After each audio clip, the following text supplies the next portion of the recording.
Bom dia, pessoal. Hoje vamos falar de concordância verbal. Essa semana já vimos regência verbal, locução verbal e agora chegou a hora de concordância verbal. O que é uma concordância verbal?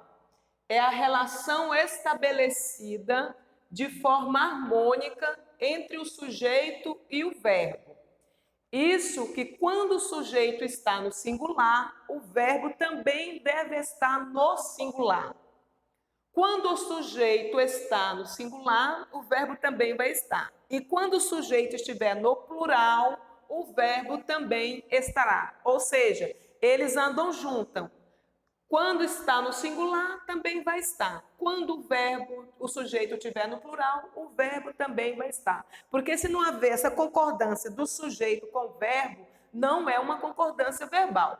Eu trouxe aqui o exemplo. O atleta japonês terminou a competição em primeiro lugar. Novamente, o atleta japonês terminou a competição em primeiro lugar. Eu quero que você note aqui para mim a palavra terminou. Aqui eu tenho o atleta, que é o meu sujeito, e o verbo está aqui, terminou. Ou seja, o meu verbo está concordando com o sujeito, que é o atleta. Outra frase. Os atletas nigeriano e venezuelano terminaram a competição em segundo e terceiro lugar, respectivamente.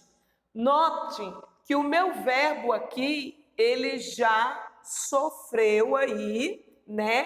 Porque o meu sujeito também já variou na frase. Aqui eu não tenho só um sujeito, e sim vários, que no caso seria eles. Aqui se trata dos atletas, certo?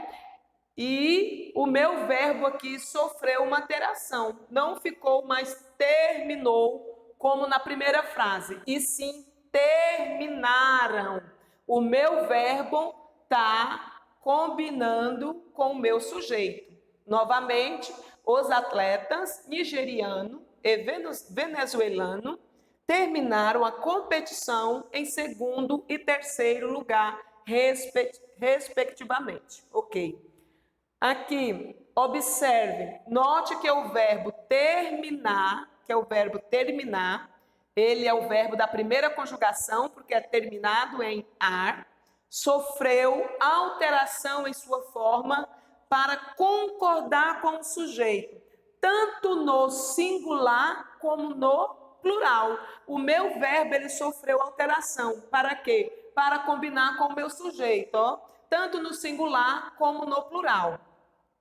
É correto afirmar que os verbos concordam com o número, ou seja, ele singular e plural do substantivo. Ele concorda com o sujeito em gênero e número, singular e plural do substantivo.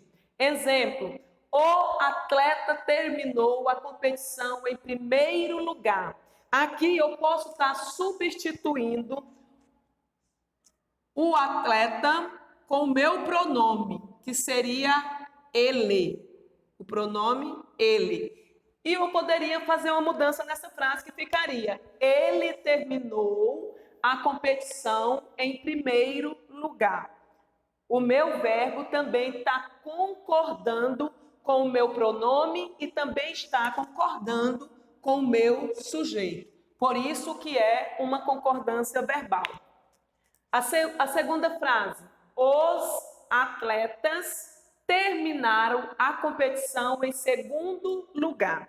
Aqui eu posso substituir essa palavra, atletas, com o pronome eles, os meus pronomes pessoais, que é eu, tu, ele, nós, vós, eles e elas, certo? E aqui poderia ficar: eles terminaram a competição em segundo lugar.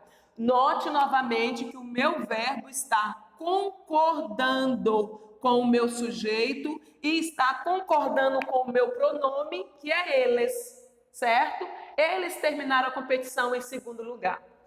Atenção, eu quero que você preste bastante atenção para poder entender o que é uma concordância verbal. A mudança que o verbo sofre em sua forma para concordar com o substantivo ou com o pronome é chamado de concordância verbal. A alteração que ele sofre para concordar com o substantivo, com o sujeito ou com o pronome, nós chamamos ele de concordância verbal. Bem, pessoal, essa é a nossa matéria de concordância verbal, uma matéria muito fácil, e eu creio ter tirado as dúvidas dos alunos, lembrando que é a matéria de ensino fundamental 1, a matéria do 4º ano.